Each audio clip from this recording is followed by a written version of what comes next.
the new C60 Sapphire Edge from Christopher Ward. It's got a beautiful new sapphire dial, and what else is new? Let's talk about it.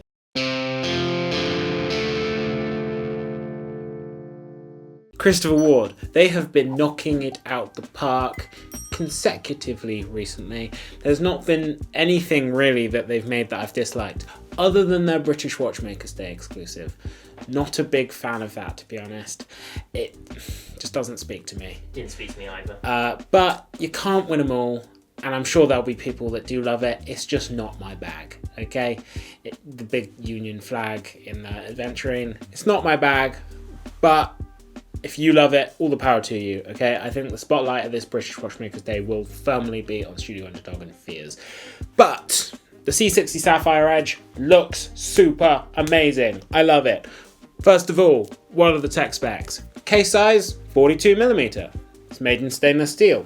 It's a case height, so a thickness of 10.7mm. That's very thin for a watch of this water resistance. And we'll get through how they did that in a minute.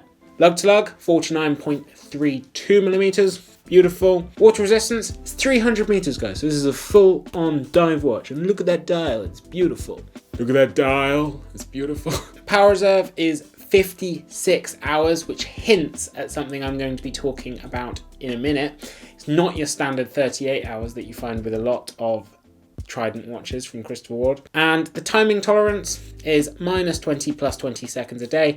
Likely coming way under that. It's just the stated tolerance. But let's talk a little bit more about the movement. So it's 300 meters water resistant. George, why are you mentioning that? You said you'd go on about the movement. I'm getting there. It's 300 meters water resistant. And it's 10.7mm thick with a 56-hour power reserve. Now, how have they done that when they always use the Sellita SW200-1 and these watches that are priced at this? Because on a bracelet, this is an £1,100 watch. So how have they accomplished that? Well, my guys, they're not using the SW200-1 in this watch. They're using the Sellita SW300-1, which is a millimeter thinner in the movement and has better specs. Just does. They haven't done the awesome timekeeping jiggly pokery that they usually do to make it chronometer rated, but on an £1,100 watch, I don't mind. In all honesty, I think it looks really, really nice and is very, very good for the price. Now, what else is new? Well, if you want a rubber strap on it, which is actually quite a compelling option on a watch like this, it comes with a new to the Christopher Ward range, it's a glow-in-the-dark lumed rubber strap. That's pretty mad. So the edges and the inside are fully lumed, so you can make your wrist glow. I actually think that's really cool. Might be a bit gimmicky, but honestly, I think it's pretty darn sick. Now, I haven't mentioned the newest thing, the coolest thing, and that's what the dial is made of. Terry, what is the dial made of? Sapphire. Yeah. It's see-through, sapphire. Yeah, well, it's the same as the glass on the top is made of sapphire.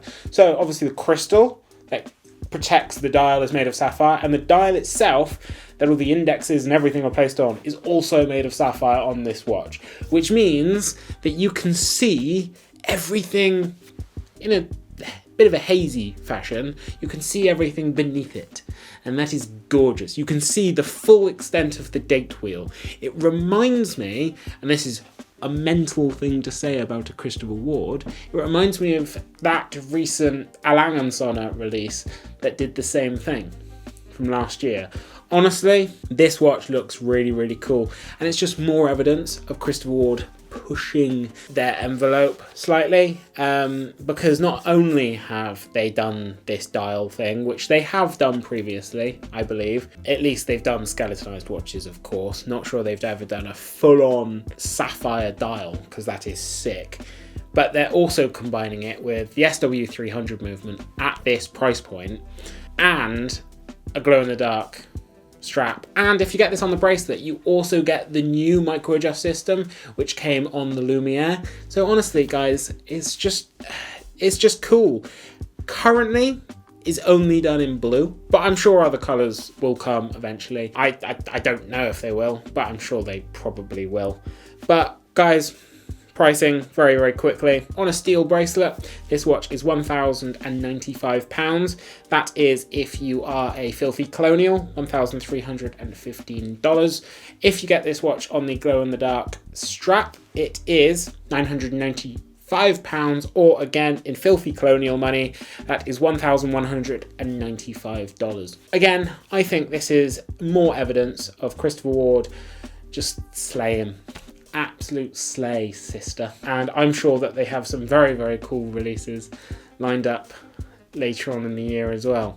So Terry, what do you think of this watch? I love the see-through dial. Yeah, that smoked sapphire dial, like hazy sapphire dial, is just gorgeous. Gives you a hint of what's underneath. It's just edging.